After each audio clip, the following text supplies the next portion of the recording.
নমস্কার বন্ধুরা, আপনারা দেখছেন জয় বাবা মহাকাল চ্যানেল। আজকের কথা বলবো যে সমস্ত ব্যক্তিরা সর্বক্ষেত্রে পীড়িত হয়, তাদেরকে অপমান করা হয়, বিভিন্ন দিক থেকে বিভিন্ন রকমভাবে অপমান করা হয় এবং যেখানেই যাক না কেন তাদেরকে ঠিকমতো সম্মান দেওয়া হয় না। তো এক্ষেত্রে আপনি যেটা করতে পারেন, সবথেকে ভালো বিষয় হচ্ছে কি কবচ ধারণ। এবার সবাই আমাকে ফোন দিয়ে বলে যে ভাই আপনার কবচ এরকমভাবে করলে অনেক বেশি দাম পড়ে যায় বা খরচা পড়ে যায়। তো চলুন আজকের কবচটি দিয়ে দিচ্ছি, আপনি বাড়িতেই তৈরি করে নিতে পারবেন এবং খুবই কম খরচে। কিন্তু আপনাকে সেরকম দীক্ষিত বা সেরকম গুরুর শিষ্য হতে হবে, তবে গিয়ে আপনার কবচটি এরকম মতোই কাজ করবে। চলুন আজকের ভিডিও শুরু করা যাক। তো স্ক্রিনে দেওয়া কবচটি হচ্ছে গিয়ে আপনার সর্বক্ষেত্রে জয়লাভ বা উদ্দেশ্য সফল বা ভালোবাসা প্রাপ্তির কবচ। পাড়া গ্রাম যে কোনো জায়গায়, অফিস আদালত ক্ষেত্রে আপনাকে যদি আপনার শত্রুরা, আপনাকে যদি আপনার বন্ধুরা কেউ যদি আপনাকে সম্মান না করে থাকে, এই কবচটি ধারণ করার পর থেকে আপনাকে সম্মান করবে বা ভালোবাসবে।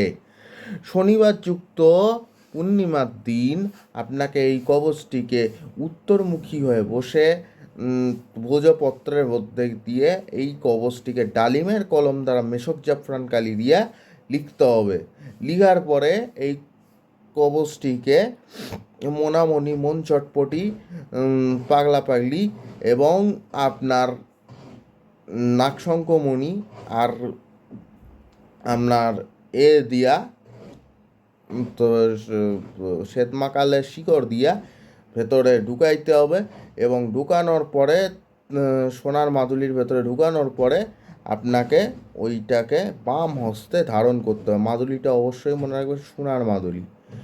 যদি সোনার মাদুলি না পারেন তাহলে রূপার মধ্যে সোনার টাচ দিয়া ব্যবহার করবেন এবং গালা দিয়ে বা মোম দিয়ে যখনই বন্ধ করবেন তার আগে আপনার ইষ্টমন্ত্র ভালোভাবে জপ করে নেবেন বা জাগায় নেবেন জিনিসটাকে।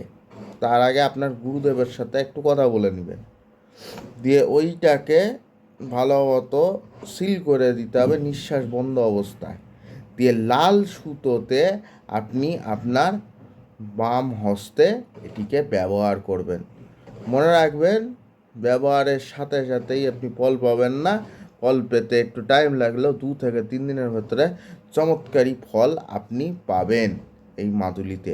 তো আমার করা ভিডিও যদি ভালো লেগে থাকে তাহলে আপনি লাইক করবেন, কমেন্ট করবেন, সাবস্ক্রাইব করবেন এবং যে কোনো বিপদ হোক আপদ হোক আপনি আমাকে এই স্ক্রিনে দেওয়া নাম্বারে কল করতে পারেন। চলুন আজকের ভিডিও শেষ করছি। নমস্কার।